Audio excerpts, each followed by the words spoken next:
Good morning. I'm Nandini of CSCB first year, and today my topic is unions, pros and cons. Okay. So before I tell you how to declare the unions and how to use unions in C programming or where do we use them and all, the first basic thing is what are unions? So it is very easy to understand unions once you are aware of the concept called structures, because unions are again a user defined data type. That is, we as users defined it in order to make a programming language more simplified and more easy. So same like structures, unions are also declared. They are said to be user-defined data types which contain elements of different data types. That is, you can store all the elements which are of different data types into a user-defined data type called union, similar to structure. This is just an ideology of unions. Now, when I speak about the literal terms, what are unions in literal terms? Then a union is a special data type available in C that allows to store different data types in the same memory location. You can define a union with many members, but only one member can contain a value at any given time. So as I told you, unions are comparable to structures, but there are few differences which makes unions, more complicated, I can tell you. For example, here I have mentioned, true that they can store a number of elements with different data types, but when you declare a variable, now the memory which is allocated to that particular variable will be only the biggest element's memory location. That is, all the members of the unions will share only a single memory location. Whereas in structures, when you talk about structures, which is also a user-defined data type, there in structures, if you defined n number of elements, then n number of memory locations are allocated to them. But in the case of unions, all the members in the unions are allocated just one memory location. That is, all of them share a single memory location. And see, but only one member can contain a value at any given time. Now, for suppose you have declared members like char C, int A, short B, etc. Then among all short B, float D, etc., in your union, then the memory location of your union will be 4 bytes, because here float has the biggest memory location, and hence all the members of the union will be stored in those 4 bytes. That is, they'll be stored one by one. Unions provide an efficient way of using the same memory location for multi-purpose. Unions are conceptually similar to structures, as I told you. The syntax to declare or define a union is also similar to that of a structure. Everything is same, but the key differences are in the allocations of memory and also regarding the keyword. There we use struct to define a structure. Here we use union to define a union. The only difference is in terms of storage, that is regarding your memory allocations. In structure, each member has its own storage location, whereas all members of union use a single shared memory location, which is equal to the size of its largest data member. As I told you, in the previous example, float has the largest memory location, that is 4 bytes. So all the members of the unions are stored in those 4 bytes itself.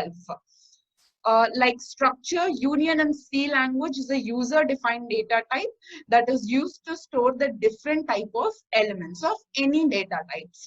At once, only one member of the union can occupy the memory. See, if you're declaring a large number of members of a union, one by one you can access and one by one you can store. If at all you make a change to any one member, that change is reflected in all the other members also. Why? Because they share a single memory location. In other words, we can say that the size of the union in any instance is equal to the size of its largest element. This is a very important point. Now, coming to the declaration of union. Now, the union keyword is used to define the union. In case of a structure, structure is also a user-defined data type. Union is also a user-defined data type. In case of structure, we use struct keyword to define the structure. Now, coming to case of union, we use the union keyword in order to define the union. Something like this, union. See, this is defining. You're defining your union starting with union keyword. Let's see the syntax to define union in C. This is the syntax. Over here, I've mentioned the syntax. Union item. You are declaring a union of the type item. Now, what is this item? It is the identity. Like there you have struct identity and then the members. Here you have union identity. That is, it is the name of your union. And these are all the members. Int M, float X, char C. See, among all of this, float is having the largest memory location. It occupies 4 bytes.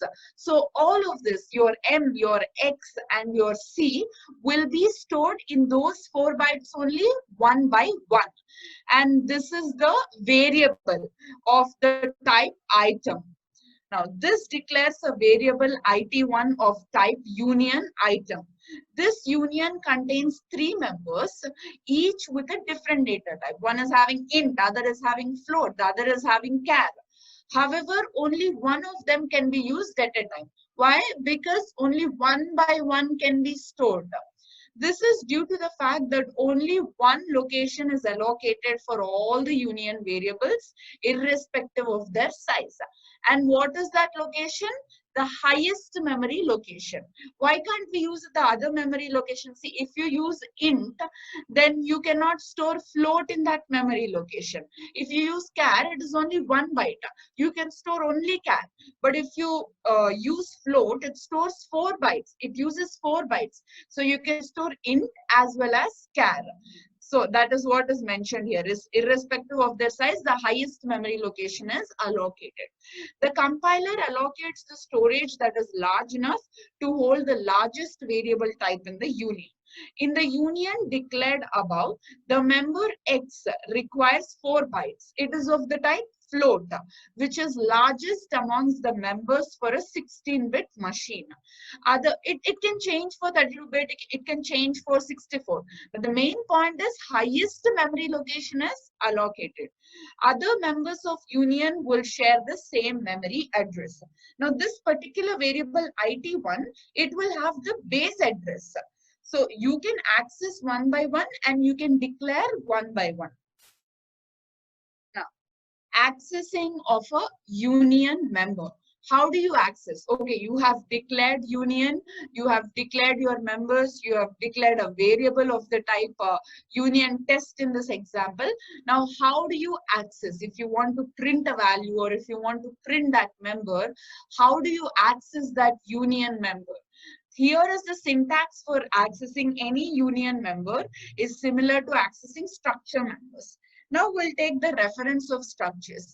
How did we access the members of structures? There we used an operator called dot operator. In a very similar way, everything is similar. In union also, we use a dot operator in order to access the members of the union. Over here, if you see, here we declared a union of the type test. Union test int A, float B, char C. These are all the members. And T, it is a variable of the type union test. Now, you want to access, first suppose you want to access A. That is your member of the union. Then what do? You put the variable T dot your member A. Again, if you want to access B, your variable T dot operator, your member. If you want to use your member C, then your variable T dot operator, your C. This is how you access the member of the union. This is all about accessing a union member. We use the dot operator to access member of a union. To access pointer variables, we also use the arrow operator. See, there we have pointers to structures. Here also we can have pointers to union members. And what is the symbol that we use for? There also we use an arrow operator. Here also we use an arrow operator. So the basic point is you use the dot operator in order to access the members of a union, and you use the arrow operator as pointers, pointers to unions. Similarities between structures and unions. Both are user-defined data types which are used to store data of different types as a single unit. Both of them are user-defined data types. As I kept telling you, syntax is very, very similar. Their members can be objects of any type, including other structures and unions or arrays. A member can also consist of a bit field. So similarly, like structure, like union, you can declare any number of members of any data type. Both structures and unions support only assignment and size of operators. The two structures or unions in the assignment must have the same members and member types. These are few similarities between structures and unions. So here I have mentioned a sample program in order to understand the unions. Let's get a look into that. Now, the starting is hash include stdio.h, which is a preprocessor directive and which is very common for all of your programs. Here, this is the main step where we are declaring our union, like our structure of, and we are giving a name to our union or identity to our union, which is called item. And then we declare we start the parenthesis, and then we declare our members A, B, C, H, which are of different data types like int, float, and char, and we end our parenthesis and we end it with a semicolon. Same like structure, we declared our union as well. Then int main and then parenthesis. Now here, this step is we are declaring a variable. Here in this step, this particular step, union item IT, our memory will be allocated. That is, a memory of 4 bytes will be allocated. So IT is a variable of the type union item, which is having a memory allocation of 4 bytes. it.a is equal to 12, it.b is equal to 20.2, it.ch is equal to z. Now, it.a, we are printing all of these values with a return 0. What would be the output? See, as you can see here, the values of A and B get corrupted. Only variable C prints the expected result. Why? Because every time you're changing the value, first of all, in that memory location of 4 bytes, 12 will be there. And then when you initialize your member B to 20.2, then you will get a 20.2 there. Your 12 will be cancelled and you get a 20.2. At last, when you initialize your CH member to Z, that 20.2 will be cancelled and you will get a Z over there. That is what I said. When you make change to at least one member of your union, because all of them are sharing a single memory location, you will get only the last member's value. Because if you keep changing, all the members' value also changes. That is what I've said here. This is because in union, the memory is shared among different data types. Hence, the only member whose value is currently stored will have the memory. And the only member whose value is currently stored is CH. That is Z. That is why only Z is being printed. In the above example, value of the variable C was stored at last. Hence, the value of the other variables is lost. This is the main difference between a structure and a union. Only the last member's value which you have stored will get printed. That is why we have got Z over here. Moving on to the next program. This is our sample program 2. Everything is similar. Hash include stdio.h, hash include string.h. These are preprocessor directives. Union student. Char name. This is a union whose identity is student or whose name is student with different members like name, subject, percentage, etc., etc. Here we have given two variables, record 1 and record 2. Coming to assigning values to record 1, you can assign your values like this also. Strcpy, it is a string operator which is copying, like in record 1 dot name, you're accessing the member. See, over here you're using the dot operator.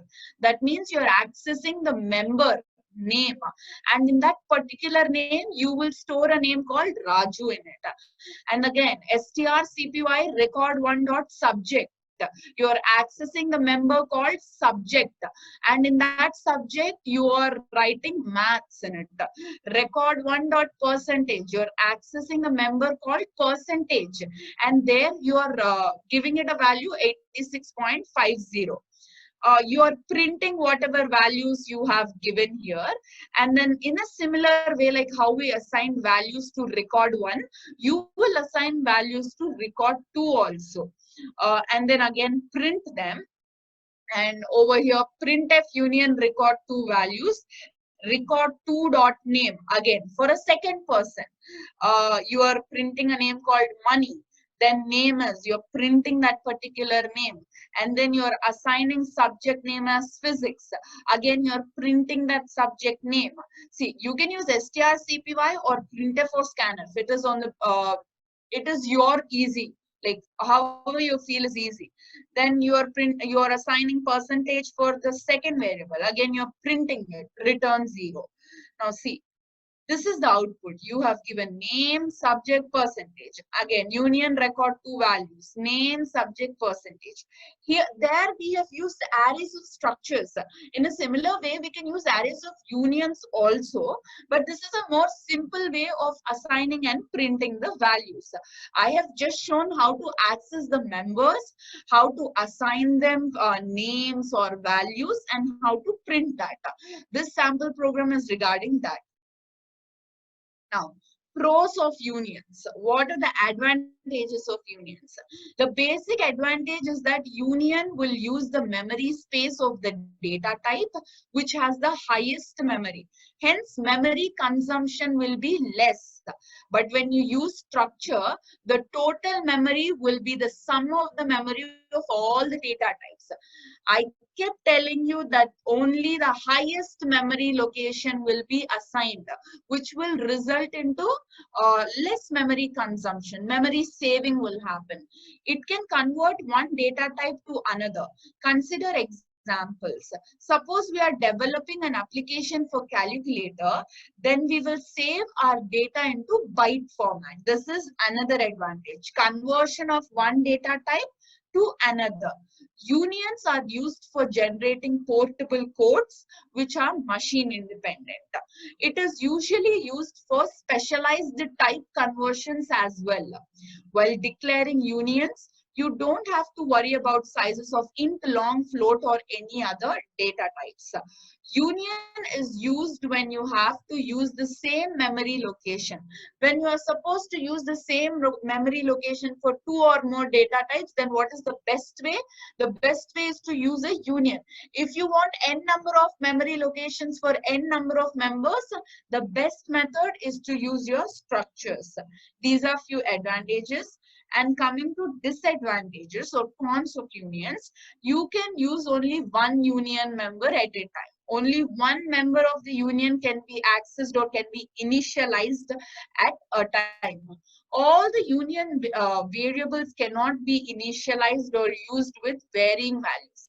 Like we have seen in our sample program 1, only the last variable value will be printed, because as all of them share the same memory location, any change made into one member will reflect upon other members also. Union assigns one common storage space for all its members. This is a general point I kept telling you. So this is all about unions. Thank you.